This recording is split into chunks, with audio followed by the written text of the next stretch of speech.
Hello, everyone. My name is Markel Waterford. I'm a sophomore business finance major, political science minor from Chicago, Illinois, and this is our project on what leadership means to us, as well as what we interpret leadership to be.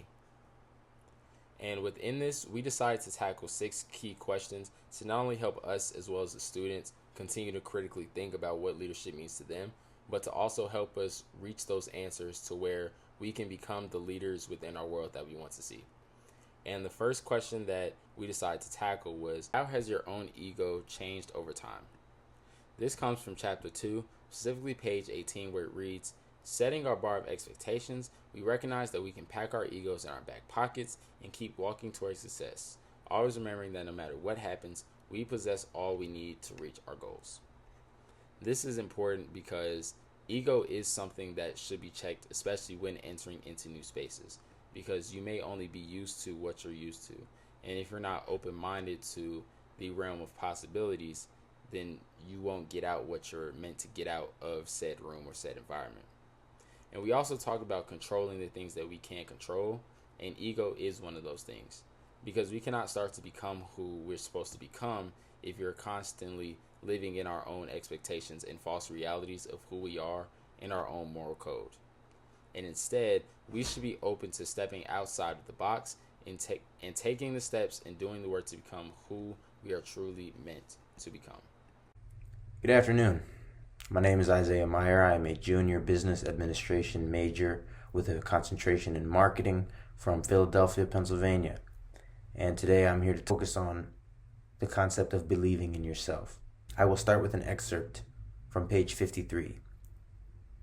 It reads, once we realize the equal worth of all individuals, we can then accept that we are all part of the same system, and that system is called life. We believe in ourselves, and then we believe that we are part of something bigger than ourselves.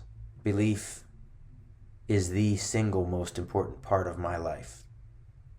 It's no secret that I am a strong Christian. My faith in Jesus Christ as God is the only part of me that matters, because everything else is built on it and everything else flows from it.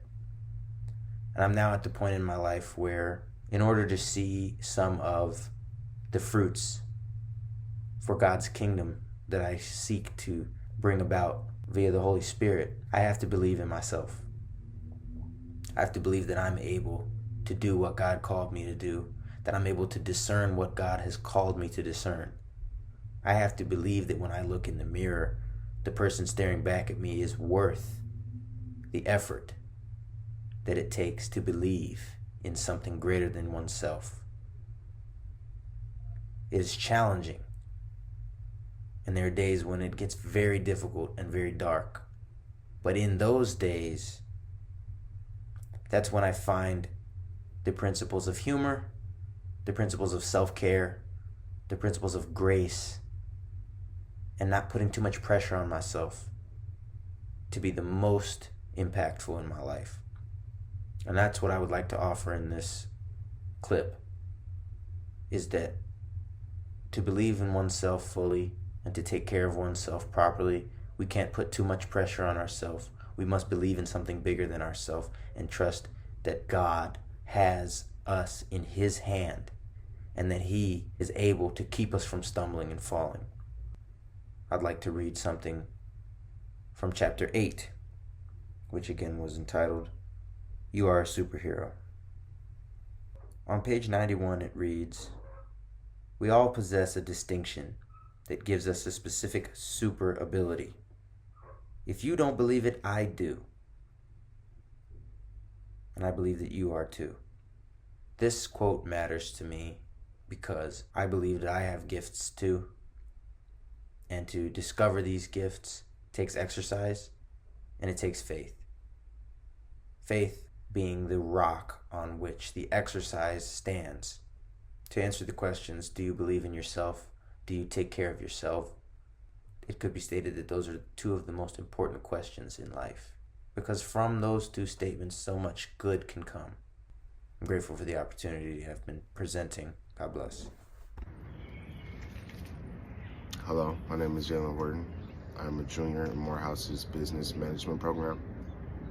And today, in reviewing the book Exceptionalism, I decided to highlight for my specific portion the chapter 9, Planting Seeds and Discerning Harvest Time. I'll start off by reading one part of the chapter that stood out to me the most.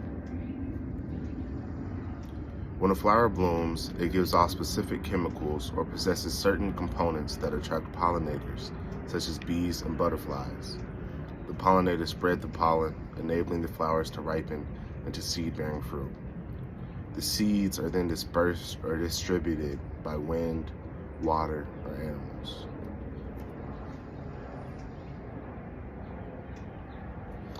Animals depend on the energy from the nectar or the fruit. Plants depend on animals to provide mobility. Everything is connected. What I appreciate so much about this chapter, though it touches on this part really quickly, is the use of a continuous network. When Dr. Butts talks about the Ravens Club, and he expresses how a group of people focused on one thing continue to move together, he also uses all the information around that to show how you create that kind of network. He lists going to places where you feel uncomfortable, fostering relationships, and the most important part he highlights a few times is waiting for the process.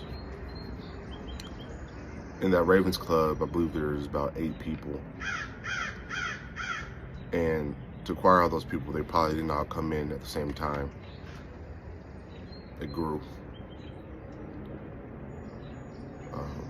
Someone might have known Dr. Butts or anybody else in the group. And through the process of how seeds are carried around, they made the ability to be in the perfect spot to join where they're meant to be. That touches me as someone that is prone to travel, prone to meet new people, and oftentimes not go in there network focused or not be so set on making the date, but enjoying the experience and meeting someone new. Not necessarily trying to close on everything I want with everybody. Just because I know someone owns a mansion doesn't mean I'm trying to have them save me a room. Sometimes it's important just to meet someone, gain the info at the time, what you can get from them, what you can get from them, that moment.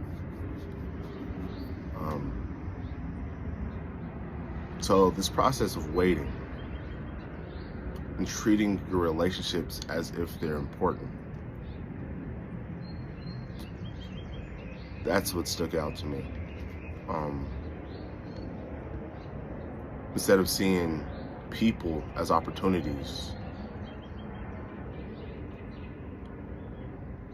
Butts decides to treat these relationships as if they're important.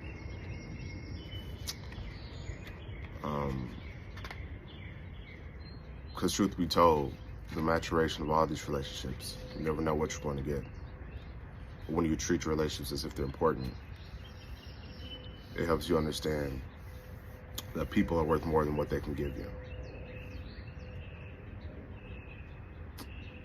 Hello, my name is Wesley Jackson. I'm a sophomore business marketing major with a minor in sales from San Antonio, Texas, and I had the pleasure of taking Professor Butts' Leadership and Professional Development course over the spring 2025 semester, where I had the chance to read Exceptional, which is a great book exploring many leadership styles, many developments, many events and stories in Professor Butts' life that led him into being the leader and person that he is today. So a big key factor into being a leader that resonated with me is knowing your self-worth. This resonated with me because I, over time, especially over this year, this is my sophomore year, I have been exploring many things that pour into my life that can make me a better person. One of those things is comparison. I believe that comparison is very unhealthy. It can be a healthy thing, and it can be an unhealthy thing. You can't use it to too much excess, because that will end up putting you further down when you're focused on who you're comparing yourself to rather than yourself. So the chapter that resonates with this topic the most is chapter 3, which is what I will be speaking on, which is believe in yourself. And it poses the question, how do we better accept our self-worth in this life? The answer is by putting our worth equal to the people that we are in the same room with. So what that means is, you're in a room, you can't put yourself higher or lower than those people in the room. You must put yourself equal so that you overperform higher than the people who are comparing themselves to you. You don't want to stoop too low, and you don't want to go too high. You don't want to chase other people. You want to go and exceed your own limits. You don't want to chase other people's limits. You don't want to chase other people's goals. You want to do well for yourself. And that's what I got from that. It's also that your focus, progress, productivity, and relationships will become more successful because you're putting yourself at an equal standing compared to your peers and leaving comparison out of your life. You need to leave comparison out of your life. Comparison is unhealthy. It's destroyed relationships, love relationships, friend relationships. It can ruin your work. It can ruin your family. Competition is a great thing, but when it takes over your life, it can be very unhealthy. And that's what I got from. That was a very important key point in the book, even though it's very early in the book. It was a very important key point to me, because I in my past dealt a lot with comparison, and I realized that was very unhealthy. So, thank you, Professor Butts. Enjoy myself. That was my favorite class, and just thank you.